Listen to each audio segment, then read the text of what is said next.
शिव बाबा याद है ना। ओम शांति। 17 अप्रैल 2024 के ईश्वरीय महावाक्य। पहले सुनते हैं मुरली के मुख्य पॉइंट्स। बाबा ने कहा, इस बेहद की पढ़ाई में कभी कोई संशय नहीं उठना चाहिए।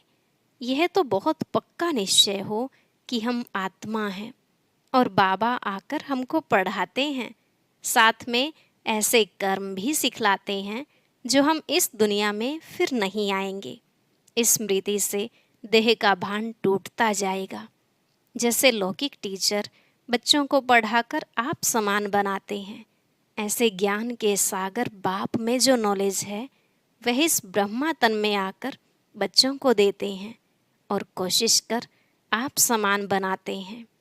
फिर बाबा ने कहा, यह है अविनाशी पढ़ाई, जो जितना पढ़ेंगे वह व्यर्थ नहीं जाएगा।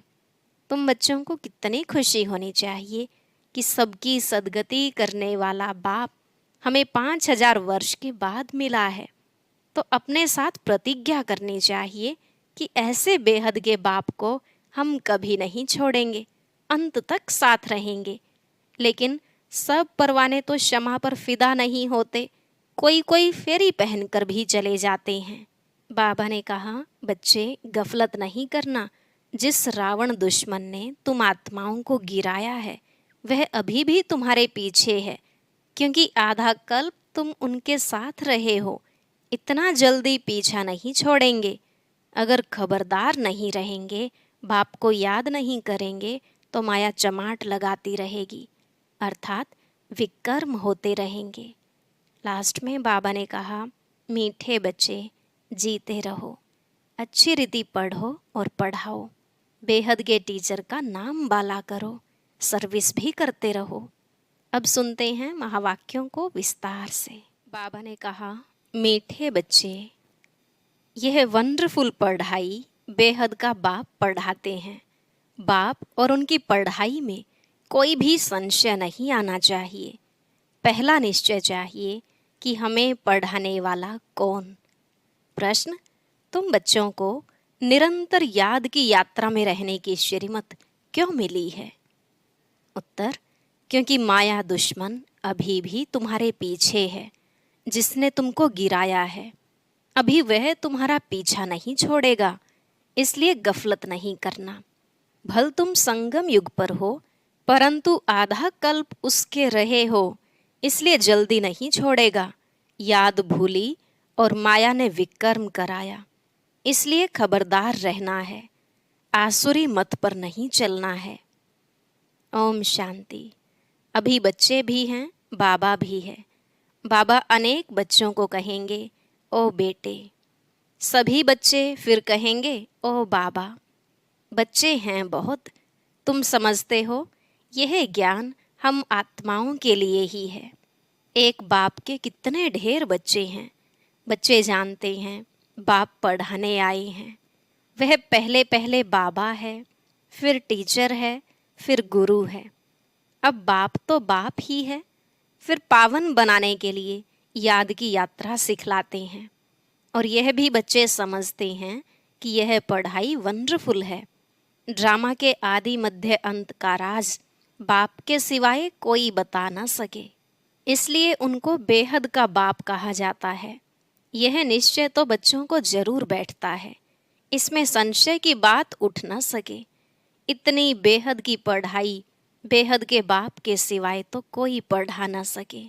बुलाते भी हैं कि बाबा आओ, हमको पावन दुनिया में ले चलो, क्योंकि यह है पतित दुनिया। पावन दुनिया में ले जाते हैं बाप। वहाँ थोड़ी ही कहेंगे बाबा आओ पावन दुनिया में ले चलो। बच्चे जानते हैं हम आत्माओं का वह बाप है, तो देह का भान टूट जाता है। आत्मा कहती है वह हमारा बाप है। अब यह तो निश्चय रहना चाहिए, बरोबर बाप के बिगर कोई इतनी नॉलेज दे नहीं सकता। पहले तो यह निश्चय बुद्धि चाहिए। निश्चय भी आत्मा को बुद्धि में होता है। आत्मा को यह ज्ञान मिलता है, हमारा यह बाबा है। यह बहुत पक्का निश्चय बच्चों को होना चाहिए। मुख से कहना कुछ भी नहीं है। हम आत्मा एक शरीर छोड़ दूसरा लेती हैं। आत्मा में ही सब संस्कार हैं।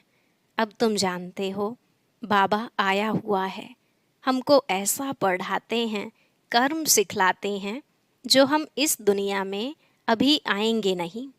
वह मनुष्य तो समझते हैं इस दुनिया में आना है, तुम ऐसे नहीं समझते हो। तुम यह अमर कथा सुन अमरपुरी में जाते हो। अमरपुरी अर्थात जहाँ सदा अमर रहें। सत्युग त्रेता है अमरपुरी। बच्चों को कितनी खुशी होनी चाहिए। यह पढ़ाई सिवाय बाप के और कोई पढ़ा न सके। बाप हमको पढ़ाते हैं और जो टीचर्स हैं वह ऑर्डिनरी मनुष्य हैं। यहाँ तुम जिसको पतित पावन दुख हरता सुख करता कहते हो, वह बाप अब सम्मुख पढ़ा रहे हैं। सम्मुख होने बगैर राजयोग की पढ़ाई कैसे पढ़ाएं? बाप कहते हैं, तुम स्वीट बच्चों को यहाँ पढ़ाने आता हूँ, पढ़ाने लिए इसमें प्रवेश करता हूँ। बरोबर भगवानुवाच भी है, तो जरूर उनको शरीर चाहिए, न सिर्फ मुख परंतु सारा शरीर चाहिए। खुद कहते हैं, मीठे मीठे रूहानी बच्चों, मैं कल्प कल्प पुरुषोत्तम संगम युगे साधारण तन में आता हूँ। बहुत गरीब भी नहीं तो बहुत साहूकार भी नहीं, साधारण है। यह तो तुम बच्चों को निश्चय होना चाहिए। वह हमारा बाबा है, हम आत्मा हैं, हम आत्माओं का बाबा है। सारी दुनिया के जो भी मनुष्य मात्र की आत्माएं हैं, उन सब का बाबा है। इसलिए उनको बेहद का बाबा कहा जाता है। शिव जयंती मनाते हैं, उसका भी किसको पता नहीं है। कोई से भी पूछो शिव जयंती कब से मनाई जा रही है, तो कहेंगे परंपरा से। वह भी कब से? कोई डेट तो चाहिए ना। ड्रामा तो अनादि है, परंतु एक्टिविटी जो ड्रामा में होती है उनकी तिथि तारीख तो चाहिए ना। यह तो कोई भी जानते नहीं। हमारा शिव बाबा आते हैं, उस लव से जयंती नहीं मनाते। नेहरू की जयंती उस लव से मनाएंगे, आंसू भी आ जाएंगे। शिव जयंती का किसको भी पता नहीं है। अभी तुम बच्चे अनुभवी हो। अनेक मनुष्य हैं जिनको कुछ भी पता नहीं है। कितने मेले लगते हैं, वहाँ जो जाते हैं वह बता सकते हैं कि सच सच क्या है। जैसे बाबा ने अमरनाथ का भी मिसाल बताया था, वहाँ जाकर देखा सच सच क्या होता है। दूसरे तो जो औरों द्वारा सुनते हैं वह बतलाते हैं। कोई ने कहा बर्फ का लिंग होता है, कहेंगे सत। अभी तुम बच्चों को अनुभव मिला है, राइट क्या है रॉन्ग क्या है। अब तक जो कुछ सुनते पढ़ते आए हैं वह सब था अनराइटियस। गायन भी है ना, झूठी काया। यह है झूठ खंड, वह है सच खंड। सतयुग त्रेता द्वापर पास्ट हो गया, अब कलयुग चल रहा है। यह भी बहुत थोड़े जानते हैं। तुम्हारी बुद्धि में सब ख्यालात रहते हैं। बाप के पास सारी नॉलेज है, उनको कहते हैं ज्ञान का सागर। उनके पास जो नॉलेज है वह इस तन द्वारा दे हमको आप समान बना रहे हैं। जैसे टीचर भी आप समान बनाते हैं, तो बेहद का बाप भी कोशिश कर आप समान बनाते हैं। लौकिक बाप आप समान नहीं बनाते। तुम अब आए हो बेहद के बाप के पास, वह जानते हैं मुझे बच्चों को आप समान बनाना है। जैसे टीचर आप समान बनाएंगे, नंबरवार होंगे, यह बाप भी ऐसे कहते हैं नंबरवार बनेंगे। मैं जो पढ़ाता हूँ यह है अविनाशी पढ़ाई। जो जितना पढ़ेंगे वह व्यर्थ नहीं जाएगा। आगे चल खुद कहेंगे हमने 4 वर्ष पहले 8 वर्ष पहले कोई से ज्ञान सुना था, अब फिर आया हूँ। फिर कोई चटक पड़ते हैं, क्षमा तो है। फिर उस पर कोई तो परवाने एकदम फिदा हो जाते हैं, कोई फेरी पहन चले जाते हैं। शुरू में क्षमा पर बहुत परवाने आशिक हो पड़े। ड्रामा प्लान अनुसार भट्ठी बननी थी। कल्प कल्प ऐसा होता आया है। जो कुछ पास्ट हुआ कल्प पहले भी ऐसे हुआ था, आगे फिर भी वही होगा। बाकी यह पक्का निश्चय रखो कि हम आत्मा हैं। बाप हमको पढ़ाते हैं, इस निश्चय में पक्के रहो, भूल न जाओ। ऐसा कोई मनुष्य नहीं होगा जो बाप को बाप न समझे। भल फारकती दे देगा तो भी समझेगा हमने बाप को फारकती दी। यह तो बेहद का बाप है, उनको तो हम कभी भी नहीं छोड़ेंगे, अंत तक साथ रहेंगे। यह बाप तो सबकी सदगति करने वाला है। 5000 वर्ष के बाद आते हैं। यह भी समझते हो सत्युग में बहुत थोड़े मनुष्य होते हैं, बाकी सब शांति धाम में रहते हैं। यह नॉलेज भी बाप ही सुनाते हैं और कोई सुना न सके, किसकी बुद्धि में बैठ न सके। तुम आत्माओं का वह बाप है, वह चैतन्य बीज रूप है। क्या नॉलेज देंगे? सृष्टि रूपी झाड़ की। रचता जरूर रचना की नॉलेज देंगे। तुमको पता था क्या कि सतयुग कब था फिर कहाँ गया? अभी तुम सामने बैठे हो, बाबा बात कर रहे हैं, पक्का निश्चय करते हो यह हम सभी आत्माओं का बाप है, हमको पढ़ा रहे हैं। यह कोई जिस्मानी टीचर नहीं, इस शरीर में पढ़ाने वाला वह निराकार शिव बाबा विराजमान है। वह निराकार होते भी ज्ञान का सागर है। मनुष्य तो कह देते उनका कोई आकार नहीं, महिमा भी गाते हैं ज्ञान का सागर, सुख का सागर, परंतु समझते नहीं हैं। ड्रामानुसार बहुत दूर चले गए हैं, बाबा बहुत नज़दीक ले आते हैं। यह तो 5000 वर्ष की बात है। तुम समझते हो हर 5000 वर्ष बाद हमको पढ़ाने आते हैं। यह नॉलेज और कोई से मिल न सके। यह नॉलेज है ही नई दुनिया के लिए, कोई मनुष्य दे न सके, क्योंकि तमो प्रधान है। वह किसको सतो प्रधान बना न सके। वह तो तमो प्रधान बनते ही जाते हैं। तुम अभी जानते हो बाबा हमको इनमें प्रवेश करके बता रहे हैं। और फिर बाप कहते हैं बच्चे गफलत नहीं करना, दुश्मन अभी भी तुम्हारे पीछे है। जिसने ही तुमको गिराया है वह अभी तुम्हारा पीछा नहीं छोड़ेंगे। भल तुम संगम युग पर हो, परंतु आधा कल्प तुम उनके रहे हो तो वह जल्दी नहीं छोड़ेंगे। खबरदार नहीं रहेंगे, याद नहीं करेंगे तो फिर और ही विकर्म करा देंगे। फिर कुछ न कुछ चमाट लगती रहेगी। अभी तो देखो मनुष्यों ने अपने को आप ही चमाट मारी है।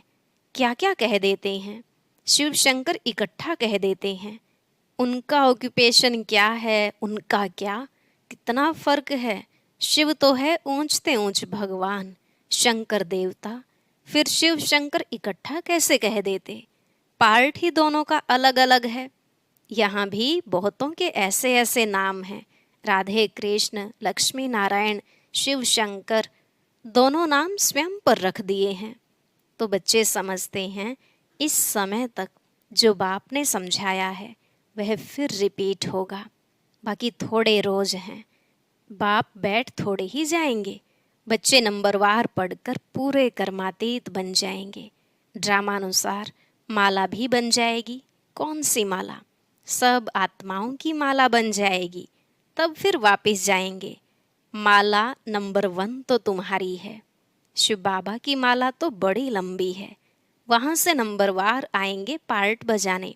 तुम सब बाबा बाबा कहते हो, सब एक माला के दाने हो। सबको विष्णु की माला का दाना नहीं कहेंगे। यह बाप बैठ पढ़ाते हैं। सूर्यवंशी बनना ही है। सूर्यवंशी चंद्रवंशी जो पास्ट हो गए वह फिर बनेंगे। वह मर्तबा मिलता ही है पढ़ाई से। बाप की पढ़ाई बिगर यह मर्तबा मिल न सके। चित्र भी हैं, लेकिन कोई भी ऐसी एक्टिविटी नहीं करते हैं कि हम यह बन सकते हैं। कथा भी सत्यनारायण की सुनते हैं। गरुड़ पुराण में सब ऐसी बातें हैं जो मनुष्यों को सुनाते हैं। बाप कहते हैं यह विषय वैतरणी नदी रौरव नर्क है। खास भारत को कहेंगे। बृहस्पति की दशा भी भारत पर बैठी है। वृक्षपति भी भारतवासियों को ही पढ़ाते हैं। बेहद का बाप बैठ बेहद की बातें समझाते हैं। दशा बैठती है, राहु की भी दशा है, इसलिए कहते हैं दे दान तो छुटे ग्रहण। बाप भी कहते हैं इस कलयुगी अंत में राहु की दशा सब पर बैठी है। अब मैं वृक्षपति आया हूँ भारत पर बृहस्पति की दशा बिठाने। सतयुग में बृहस्पति की दशा भारत पर थी, अब है राहु की दशा। यह बेहद की बात है। यह कोई शास्त्रों आदि में नहीं है। यह मैगजीन आदि भी उन्हें समझ में आएंगी जो पहले कुछ न कुछ समझे हुए होंगे। मैगजीन पढ़ने से वह फिर जास्ती समझने के लिए भागेंगे, बाकी तो कुछ नहीं समझेंगे। जो थोड़ा पढ़कर फिर छोड़ देते हैं तो थोड़ा भी उनमें ज्ञान घृत डालने से फिर सुजाग हो पड़ते हैं। ज्ञान को घृत भी कहा जाता है। उझाए हुए दीपक में बाप आकर ज्ञान घृत डाल रहे हैं। कहते हैं, बच्चे, माया के तूफान आएंगे, दीवे को बुझा देंगे। क्षमा पर परवाने कोई तो जल मरते हैं, कोई फेरी पहन चले जाते हैं। वही बात अभी प्रैक्टिकल में चल रही है। नंबरवार सब परवाने हैं। पहले पहले एकदम घर बार छोड़ आए, परवाने बने, जैसे एकदम लॉटरी मिल गई। जो कुछ पास्ट हुआ तुम फिर ऐसे ही करेंगे। भले चले गए ऐसे मत समझना स्वर्ग में नहीं आएंगे। परवाने बने, आशिक हुए, फिर माया ने हरा दिया तो पद भी कम पाएंगे। नंबरवार तो होते ही हैं। और सत्संगों में कोई की भी बुद्धि में नहीं होगा, तुम्हारी बुद्धि में है। बाप से नई दुनिया के लिए नंबरवार हम सब अपने पुरुषार्थ अनुसार पढ़ रहे हैं। हम बेहद के बाप के सम्मुख बैठे हैं। यह भी जानते हो वह आत्मा देखने में नहीं आती, वह तो अव्यक्त चीज है। उनको दिव्य दृष्टि द्वारा ही देखा जाता है। हम आत्मा भी छोटी बिंदी हैं, परंतु देह अभिमान छोड़ अपने को आत्मा समझना, यह है ऊंची मंजिल। इस पढ़ाई में भी जो सब्जेक्ट डिफ़िकल्ट होती है उसमें फेल होते हैं। यह सब्जेक्ट तो बहुत सहज है, परंतु कईयों को डिफ़िकल्ट फील होती है। अब तुम समझते हो, शिव बाबा सामने बैठे हैं। तुम भी निराकार आत्माएं हो, परंतु शरीर के साथ हो। यह सब बातें बेहद का बाप ही सुनाते हैं और कोई सुना ना सके। फिर क्या करेंगे? उनको थैंक्स देंगे? नहीं, बाबा कहते हैं यह अनादि ड्रामा बना हुआ है। मैं कोई नई बात नहीं करता हूँ, ड्रामानुसार तुमको पढ़ाता हूँ। थैंक्स तो भक्ति मार्ग में देते हैं। टीचर कहेंगे स्टूडेंट अच्छी रीति पढ़ते हैं तो हमारा नाम बाला होगा। स्टूडेंट को थैंक्स दी जाती है। जो अच्छी रीति पढ़ते हैं, पढ़ाते हैं, उनको थैंक्स दी जाती है। स्टूडेंट फिर टीचर को थैंक्स देंगे। बाप कहते हैं मीठे बच्चे जीते रहो, ऐसी ऐसी सर्विस करते रहो। कल्प पहले भी की थी। अच्छा, मीठे मीठे सिकिलधे बच्चों प्रति माता पिता बाप दादा का याद प्यार और गुड मॉर्निंग। रूहानी बाप की रूहानी बच्चों को नमस्ते। रूहानी बच्चों की रूहानी बाप दादा को नमस्ते नमस्ते, गुड मॉर्निंग, शुक्रिया बाबा, शुक्रिया। धारणा के लिए मुख्य सार। पहला पॉइंट, सदा नशा और निश्चय रहे कि हमें पढ़ाने वाला कोई जिस्मानी टीचर नहीं, स्वयं ज्ञान सागर निराकार बाप टीचर बन हमें पढ़ा रहे हैं। इस पढ़ाई से ही हमें सतो प्रधान बनना है। दूसरा, आत्मा रूपी दीपक में रोज ज्ञान का घृत डालना है। ज्ञान घृत से सदा ऐसा प्रज्वलित रहना है जो माया का कोई भी तूफान हिला ना सके। पूरा परवाना बन क्षमा पर फिदा होना है। आज का वरदान, सदा एक बाप के स्नेह में समाई हुई सहयोगी सो सहज योगी आत्मा भव। सदा एक बाप के स्नेह में समाई हुई सहयोगी सो सहज योगी आत्मा भव। बाबा ने कहा, जिन बच्चों का बाप से अति स्नेह है वह स्नेही आत्मा सदा बाप के श्रेष्ठ कार्य में सहयोगी होगी, और जो जितना सहयोगी उतना सहज योगी बन जाता है। बाप के स्नेह में समाई हुई सहयोगी आत्मा कभी माया की सहयोगी नहीं हो सकती। उनके हर संकल्प में बाबा और सेवा रहती, इसलिए नींद भी करेंगे तो उसमें बड़ा आराम मिलेगा, शांति और शक्ति मिलेगी।